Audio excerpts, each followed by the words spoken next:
Hello, welcome back everybody. Today we're going to be reading Audre Lorde's Uses of the Erotic as Power, a paper that she first presented in 1978 that is being read today in 2024. It begins, "There are many kinds of power, used and unused, acknowledged or otherwise. The erotic is a resource within each of us that lies in a deeply female and spiritual plane, firmly rooted in the power of our unexpressed or unrecognized feeling. In order to perpetuate itself, every oppression must corrupt or distort these various sources of power within the culture of the oppressed that can provide energy for change. For women, this has meant a suppression of the erotic as a considered source of power and information within our lives. We have been taught to suspect this resource, vilified, abused, and devalued within Western society. On the one hand, the superficially erotic has been encouraged as a sign of female inferiority. On the other hand, women have been made to suffer and to feel both contemptible and suspect by virtue of its existence. It is a short step from there to the false belief that only by the suppression of the erotic within our lives and consciousness can women be truly strong. But that strength is illusory, for it is fashioned within the context of male models of power. As women, we have come to distrust that power which rises from our deepest and non-rational knowledge. We have been warned against it all our lives by the male world, which values this depth of feeling enough to keep women around in order to exercise it in the service of men, but which fears this same depth too much to examine the possibilities of it within themselves. So women are maintained at a distant/inferior position to be psychically milked, much the same way ants maintain colonies of aphids to provide a life-giving substance for their masters. But the erotic offers a well of replenishing and provocative force to the woman who does not fear its revelation, nor succumb to the belief that sensation is enough. The erotic has often been misnamed by men and used against women. It has been made into the confused, the trivial, the psychotic, the plasticized sensation. For this reason, we have often turned away from the exploration and consideration of the erotic as a source of power and information, confusing it with its opposite, the pornographic. But pornography is a direct denial of the power of the erotic, for it represents the suppression of true feeling. Pornography emphasizes sensation without feeling. The erotic is a measure between the beginnings of our sense of self and the chaos of our strongest feelings. It is an internal sense of satisfaction to which, once we have experienced it, we know we can aspire. For having experienced the fullness of this depth of feeling and recognizing its power, in honor and self-respect, we can require no less of ourselves. It is never easy to demand the most from ourselves, from our lives, from our work. To encourage excellence is to go beyond the encouraged mediocrity of our society, is to encourage excellence. But giving into the fear of feeling and working to capacity is a luxury only the unintentional can afford, and the unintentional are those who do not wish to guide their own destinies. This internal requirement towards excellence which we learn from the erotic must not be misconstrued as demanding the impossible from ourselves nor from others. Such a demand incapacitates everyone in the process, for the erotic is not a question only of what we do, it is a question of how acutely and fully we can feel in the doing. Once we know the extent to which we are capable of feeling that sense of satisfaction and completion, we can then observe which of our various life endeavors bring us closest to that fullness. The aim of each thing which we do is to make our lives and the lives of our children richer and more possible. Within the celebration of the erotic in all our endeavors, my work becomes a conscious decision, a longed-for bed which I enter gratefully and from which I rise up empowered.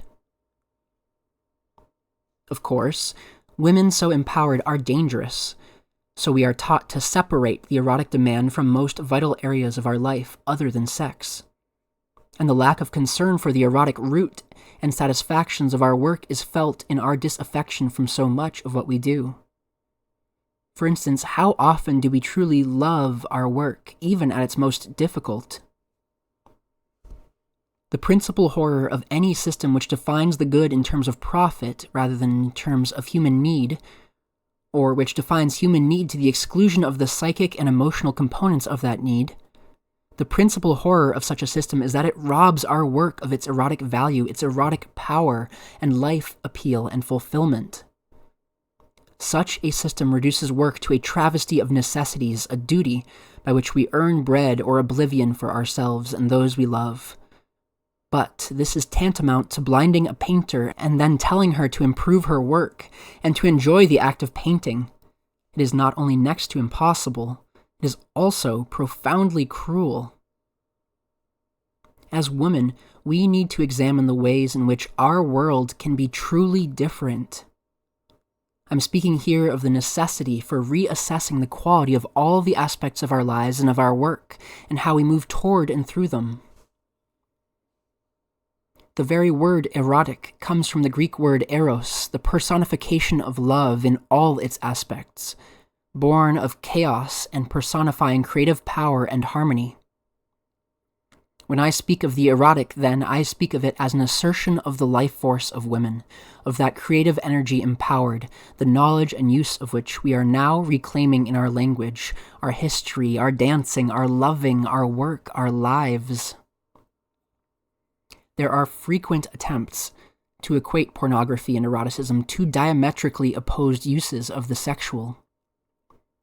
Because of these attempts, it has become fashionable to separate the spiritual, psychic and emotional, from the political, to see them as contradictory or antithetical.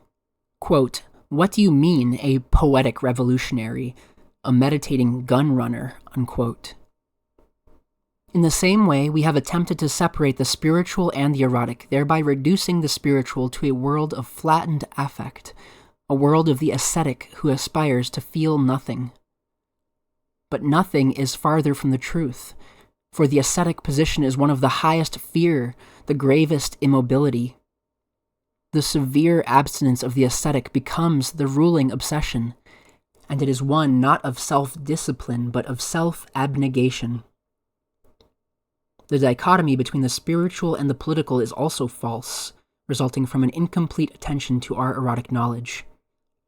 For the bridge which connects them is formed by the erotic, the sensual, those physical, emotional, and psychic expressions of what is deepest and strongest and richest within each of us being shared. The passions of love in its deepest meanings.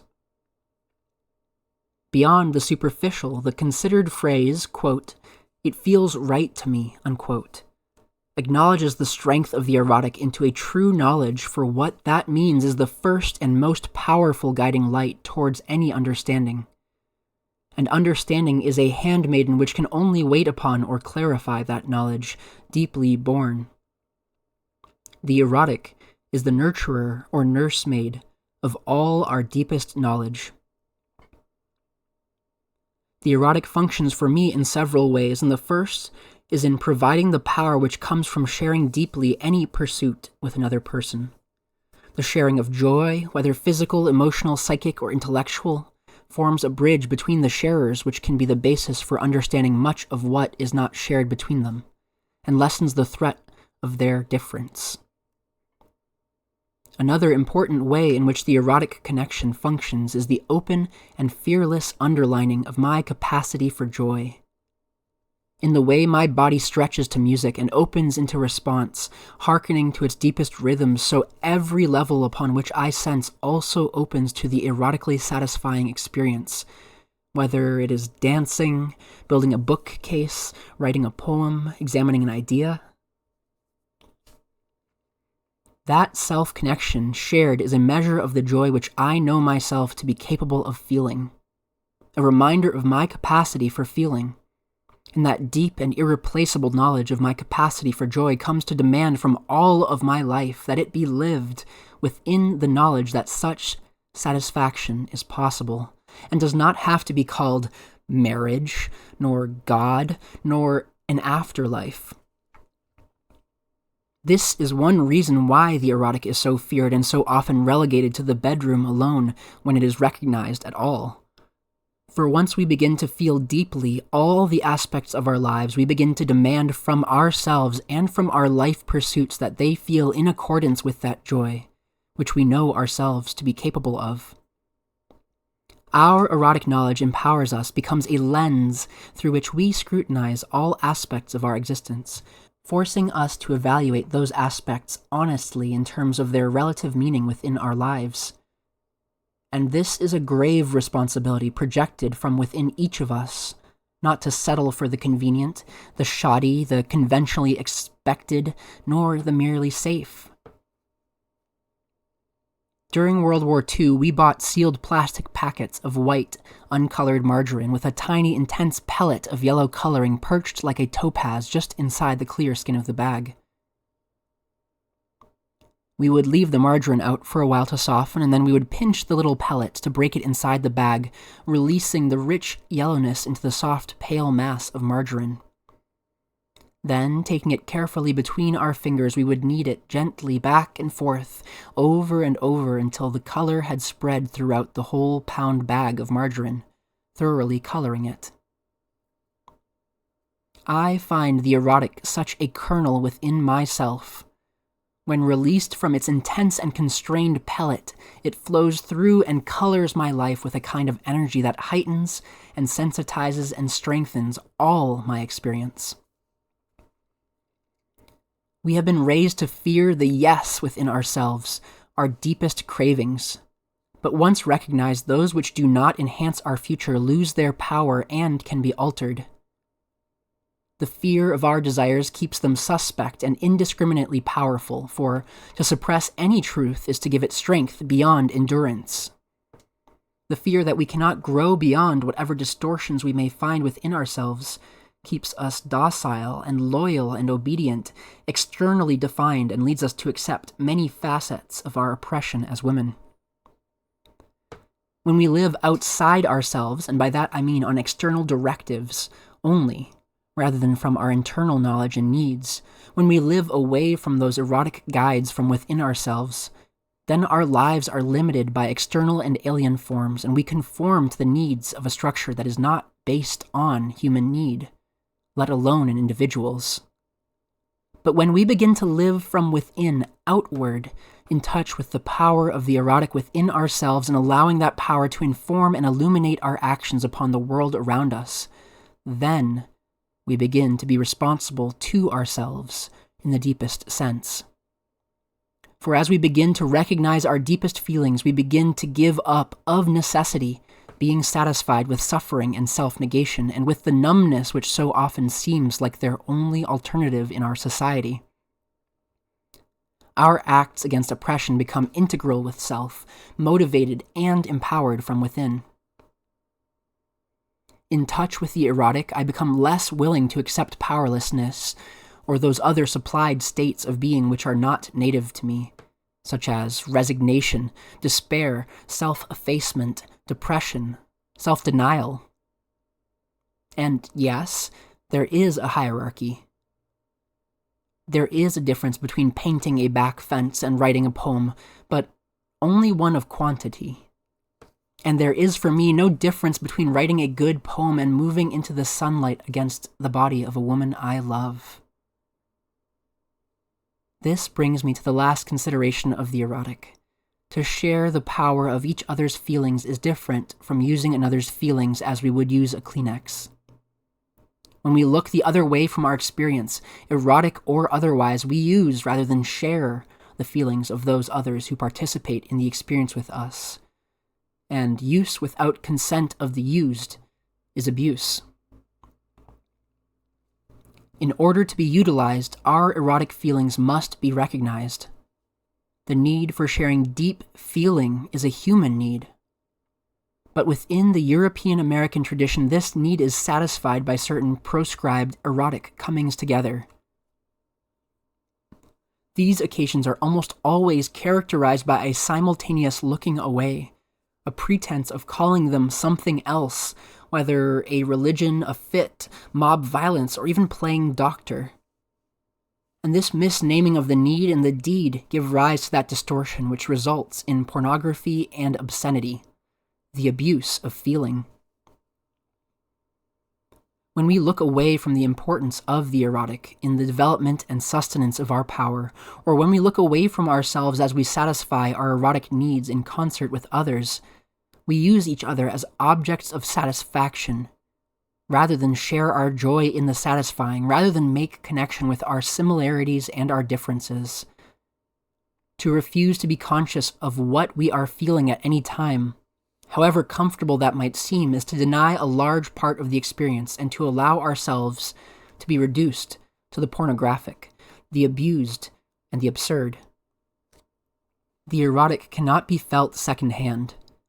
As a Black lesbian feminist, I have a particular feeling, knowledge, and understanding for those sisters with whom I have danced hard, played, or even fought. This deep participation has often been the forerunner for joint concerted actions not possible before. But this erotic charge is not easily shared by women who continue to operate under an exclusively European-American male tradition. I know it was not available to me when I was trying to adapt my consciousness to this mode of living and sensation.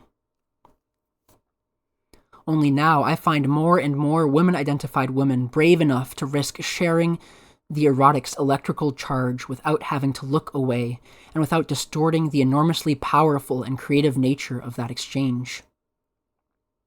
Recognizing the power of the erotic within our lives can give us the energy to pursue genuine change within our world, rather than merely settling for a shift of characters in the same weary drama. For not only do we touch our most profoundly creative source, but we do that which is female and self-affirming in the face of a racist, patriarchal, and anti-erotic society. This has been Uses of the Erotic as Power, written in 1978, read 2024. Thanks for listening.